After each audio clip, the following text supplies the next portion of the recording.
বউ পালালো। ফুলসজ্জার খাটে গুটিসুটি হয়ে বসে আছে মীরা। মনে একরাশ ভয়, সাথে মাথায় আসছে নানান উল্টোপাল্টা চিন্তা ভাবনা। বড় বোনের সাথে বিয়ে ঠিক হওয়া পাত্রের সাথে ঘটনাক্রমে নিজেরই বিয়ে হয়ে যাওয়া স্মৃতিটা নিশ্চয়ই খুবই সুখকর নয়। মানে জীবনটা কি তার পুরোই সিনেমা নাকি?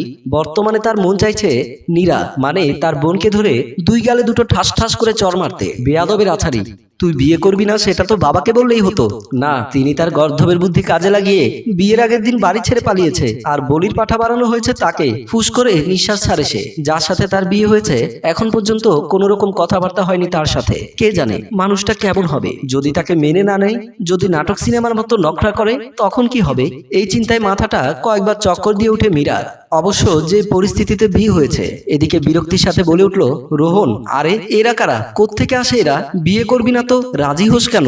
আর বাঙালি মা বাবাদেরও আক্কেল, জানবে যে মেয়ে অন্য কাউকে পছন্দ করে, তবুও জোর করে ধরে বিয়ে দিতে চায়। আর উপায় না পেয়ে মেয়ে পালায় বিয়ের দিন। মাঝখানে আমাদের মতো সুশীল ভদ্র ছেলেদের মান সম্মান নষ্ট হয়। মেজাজ বিগড়ে আছে রোহনের খুব। রোহন রাগে ফোঁস করতে করতে বাসর ঘরে এসে শেরওয়ানি খুলে ফেলে দিল। এটা দেখে মীরা বেশ ভয় পেয়ে গেল। কিছু বলার সাহস হচ্ছে না তার। রোহন বলল, এক বোন অপমান করে পালিয়েছে, আরেক বোন জীবন শেষ করতে ঘাড়ে উঠেছে, আমি কখনোই তোকে বউ হিসেবে মানবো না। মীরা বলল, এখানে আমার দোষ কোথায় বলেন?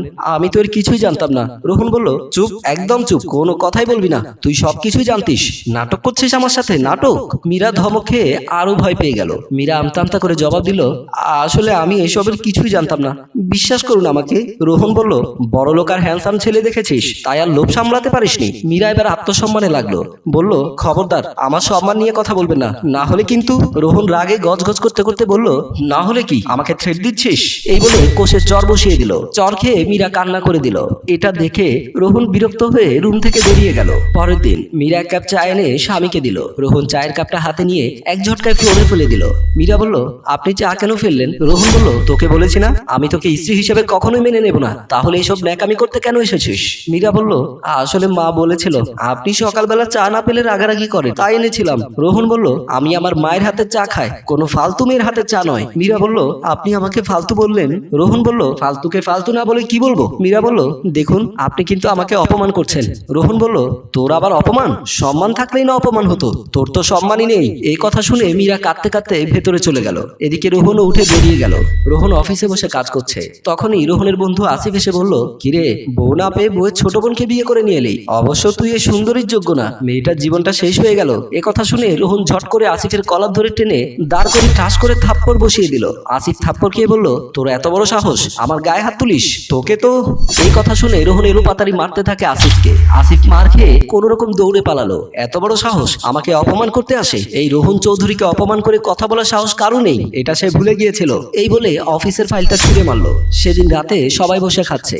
শাশুড়ি বলল, বৌমা তুমিও বসো, আমরা একসাথে খাবো। মায়ের কথা শুনে রোহন মনে মনে ফুলছে। মীরা স্বামীর ভয়ে বসছে না। শাশুড়ি বলল, তুমি গিয়ে রোহনের পাশে বসো। কি হলো, দাঁড়িয়ে আছো কেন? যাও। মীরা গিয়ে স্বামীর পাশে বসলো। মীরাকে পাশে বসতে দেখে রোহন ভাতের প্লেটটা ছুঁড়ে মেরে হনহনিয়ে চলে গেল।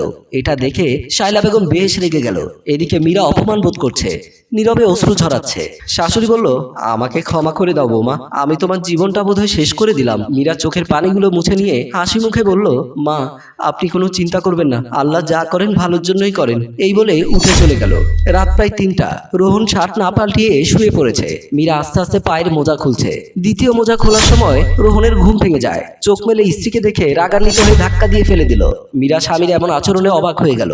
মীরা বলল, আমি জানতাম না আপনি আমাকে এতটাই অপছন্দ করেন, যদি জানতাম তাহলে অনেক আগে আপনার জীবন থেকে চলে যেতাম। রোহন বলল, এখন তো জেনেছিস, এবার আমাকে মুক্তি দিয়ে চলে যা। মীরা আর কিছু বলল না। মীরা চলে যাবার 1 সপ্তাহ পর রোহন বসেছিল। তখনই মা এসে বলল, বাবা রোহন, তুই গিয়ে বৌমাকে নিয়ে আয়, না হলে পরবর্তীতে বিরাট ক্ষতি হয়ে যাবে তোর। রোহন বলল, মা তুমি ওই ছলনাময়ী মহিলার কথা আমার সামনেও বলবে না, যদি ওর পক্ষ নিয়ে কিছু বলতে আসো তাহলে তুমি তোমার ছেলেকে হারাবে। এমন কথা শুনে মা ভয় পেয়ে গেল। মা বলল, বাবা এমন কথা বলিস না, আমি তোর ভালোর জন্য কথাটা বললাম। রোহন বলল, আমার ভালো অনেক করেছো, এবার আমার ভালো আমাকেই দেখতে দাও। মা বলল, দেখ বাবা, এখানে ওই মেয়েটার ভুল কি, সে তো এসবের কিছুই জানতো না। রোহন বলল, মা তুমি কিন্তু আরেকবার ওর কথা বললে আমি এখনই বাসা ছেড়ে চলে যাব। মা ছেলের রাগ দেখে আর কিছু বলতে পারলো না, ছেলের কাছ থেকে চলে গেল।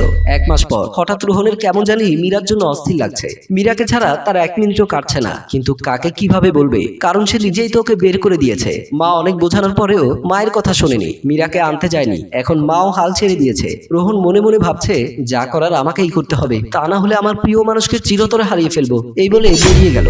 এদিকে মীরা কাঁদতে কাঁদতে চোখ ফুলিয়ে ফেলেছে। মীরার একটাই প্রশ্ন, এসবের মধ্যে আমার ভুলটা কোথায়? আমিও তো বাধ্য হয়ে বিয়ে করেছিলাম, তারপরও তাকে মেনে নিয়েছি, তাহলে সে কেন আমার সাথে এমন করলো? এইসব ভাবতে ভাবতে মীরা খাওয়া দাওয়া ছেড়ে দিয়েছে। মীরার বাবা মীরার রুমে আসলো। বাবা বলল, মারে আমাকে ক্ষমা করে দে, আমি আমার সম্মানের কথা ভাবতে গিয়ে তো জীবনটাই শেষ করে দিয়েছি। তুই কোনো চিন্তা করিস না, আমি সব ঠিক করে দেব। আমি রোহনের সাথে তোর ডিভোর্স করিয়ে অন্য জায়গায় তোর পছন্দের মতো বিয়ে দেব। এ কথা শুনে মীরা বলল, বাঙালি মেয়েদের বিয়ে একবারই হয়, আর আমারও তাই। আমি আর কখনোই বিয়ে করব না। রোহন আমাকে না মানলেও আমি তাকে স্বামী হিসেবে মেনে নিয়েছি, তুমি আর আমার চিন্তা করতে যেও না। বাবা মেয়ের কথা শুনে আর কিছু বলল না। বাবা রুম থেকে বেরোতেই দেখতে পেল রোহন সামনে দাঁড়িয়ে আছে। রোহন শ্বশুরকে সালাম করে স্ত্রীর রুমে পা বাড়ালো। বাবা চলে গেল। রোহন মীরার কাছে এসে হাঁটু গেড়ে মীরাকে জড়িয়ে ধরে বলল, আমাকে ক্ষমা করে দাও, তোমাকে ছাড়া আমার এক মিনিটও চলবে না, প্লিজ ফিরে চলো আমার সাথে। মীরা বলল, এখানে কেন এসেছেন মিস্টার সম্মানিত সাহেব? আমার মতো ফালতু মেয়ের কাছে আপনার কি কাজ? রোহন বলল, প্লিজ এমন করে বলো না, আমি সত্যি লজ্জিত আমার কাজের জন্য, আমাকে ফিরিয়ে দিও না, আমি তোমাকে খুব ভালোবাসি। স্বামীর মুখে ভালোবাসার কথা শুনে মীরা মনে মনে খুশি হয়ে গেল। এদিকে অবাক তো বটেই।